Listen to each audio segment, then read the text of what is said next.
Hello दोस्तों, कैसे हो? आपका स्वागत है त्रिपान स्टडी सेंटर में। यहाँ पर जो हम करने जा रहे हैं जनसांख्यिकीय संक्रमण सिद्धांत। देखा जाए तो जनसांख्यिकीय संक्रमण सिद्धांत काफ़ी महत्वपूर्ण रहता है हर एग्जाम पॉइंट ऑफ व्यू से। तो यहाँ पर त्रिपान स्टडी सेंटर ने आपके समक्ष जो है इसको पॉइंट व्यू प्रस्तुत किया है जो काफ़ी महत्वपूर्ण है।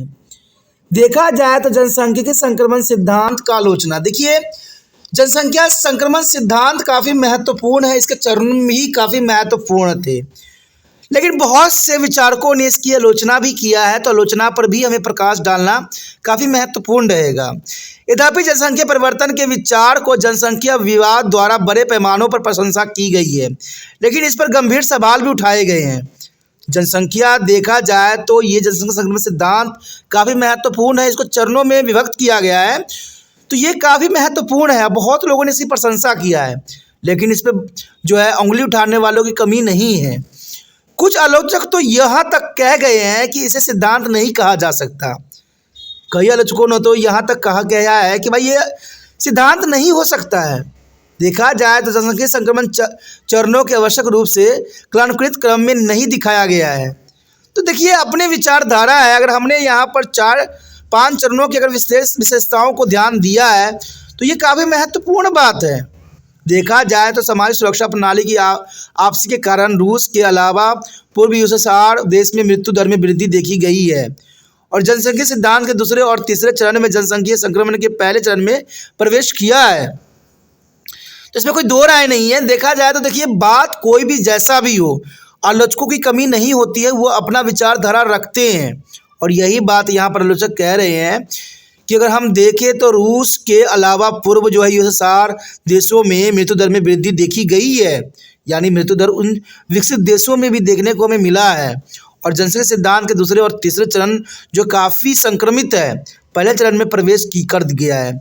तो ये तो हमने देखा भी है कि पहले चरण में जो है काफ़ी संकटों का सामना किया जा रहा है, और ये पहला चरण जो है आम व्यक्तियों का है, जिसका काफ़ी संक्रमण हमें देखने को मिला है, और पिरामिड का जो पहला स्तर है वो काफ़ी चौड़ी होती चली जा रही है। सबसे पहले और सबसे महत्वपूर्ण यह परिकल्पना केवल ताथमिक डाटा या यूरोप, अमेरिका और ऑस्ट्रेलिया के अनुभव पर आधारित है।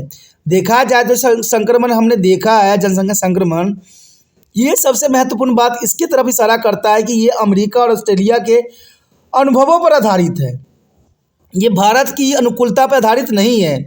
इसलिए आलोचक ने इसको गलत ठहराया है। कहते हैं अमेरिका और ऑस्ट्रेलिया जो है विकसित देशों में गिनती आती है।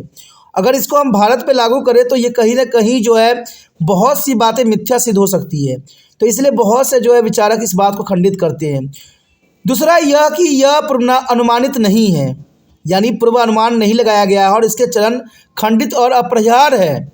देखा जाए तो इसमें अनुमानित नहीं लगाया गया है, सही सटीक अनुमान इसमें देखने को हमें नहीं मिला है। तीसरा जो है चरण मनुष्य की तकनीकी खोजों का महत्व रखता है, विशेष रूप से चिकित्सा के क्षेत्रों में मृत्यु दर की धीमी करने की उनकी क्षमता के संदर्भ में अंतर्निहित नहीं किया जा सकता है। अगर देखा जाए तो विदेशों की टेक्नोलॉजी जो है भारत की टेक्नोलॉजी से कहीं बेहतर है, और वहाँ पर जनसंख्या जो है नियंत्रण भी होना एक आम बात हो गई है। चौथी बात ये रहता है, यहाँ न तो प्रजनन क्षमता में कमी की प्रक्रिया कोई बुनियादी स्पष्टीकरण प्रदान किया गया है, और न ही से महत्वपूर्ण जो है चर की पहचान करता है। यानी देखा जाए तो यहाँ पर प्रजनन क्षमता में कमी की प्रक्रिया को बुनियादी स्पष्टीकरण नहीं किया गया है, बुनियादी तौर पर यहाँ पर स्पष्ट नहीं किया गया है, और इसके जो है चरणों को भी पहचाना नहीं किया जा सका है, इसलिए आलोचकों ने इसको आलोचना किया है। पांचवी यह बात है कि यह किसी देश के एक स्तर से दूसरे स्तर तक जाने के लिए कोई समय सीमा प्रदान भी नहीं किया गया है, कि एक स्तर से दूसरे स्तर पर जाने के लिए कोई समय सीमा भी इसमें निर्धारित नहीं किया गया है, इसलिए बहुत से आलोचकों ने इसको गलत ठहराया है। पांचवी बात ये रहती है कि दुनिया के उभरते देशों के लिए अच्छा संकेत नहीं है। जो हमने यहाँ पर जनसंख्या संक्रमण के सिद्धांतों का एनालाइज किया है, वो देखा जाए तो उभरते देशों के लिए अच्छे संकेत नहीं दिखा रहे हैं। जहाँ हाल ही में मृत्यु दर में नाटकीय गिरावट के कारण असाधारण जनसंख्या वृद्धि दर देखी गई है, और देखने को ही मिला है, भारत इसका सबसे अच्छा एग्जाम्पल है, जहाँ पर मृत्यु दर में गिरावट तो आई है, लेकिन असाधारण रूप से जनसंख्या वृद्धि भी हमें देखने को मिला है। इन रचनाओं में खामियां और बावजूद जनसंख्या संक्रमण सिद्धांत समानवीकरण के वृहद स्तर पर दुनिया के जनसंख्या से इतिहास का जो है पर्याप्त चित्रण देता है। तो देखा जाए तो ये देखिए, इतनी आलोचना होने के बाद भी जनसंख्या संक्रमण सिद्धांत जो है काफ़ी महत्वपूर्ण है और पूरे विश्व को जो है एक चित्र प्रस्तुत करने के लिए प्रत्यक्ष है। प्रत्येक राष्ट्र के लिए संक्रमण प्रक्रिया के पश्चिम में जनसंख्या प्रवृत्ति के अध्ययन से भी उत्पन्न एक अनुभवजनक और सामाजिकरण के रूप में समझा इसे जा सकता है। तो ये काफ़ी महत्वपूर्ण है। चलिए इसी के साथ हम इसका जो है कोलिज्म यानी इसका महत्व भी समझे, इसके हम एनालाइज करके देखें कि क्या रिजल्ट इसका आ सकता है। अब देखिए, इन सब बातों को अगर हम निष्कर्ष के रूप में देखें, हमने यहाँ पर जनसंख्या संक्रमण सिद्धांत की हर बात पे, हर एक पहलू पर विस्तारपूर्वक चर्चा किया है और हर एक चरण का जो है हमने एनालाइज किया है। तो ये निष्कर्ष यही निकलता है कि जनसांख्यिकी एक ऐसा अनुशासन है जो सिद्धांत पर हल्का है लेकिन मात्र निर्धारण पर लंबा है। अगर हम इसको निर्धारित करें तो बहुत लंबा ये जा सकता है।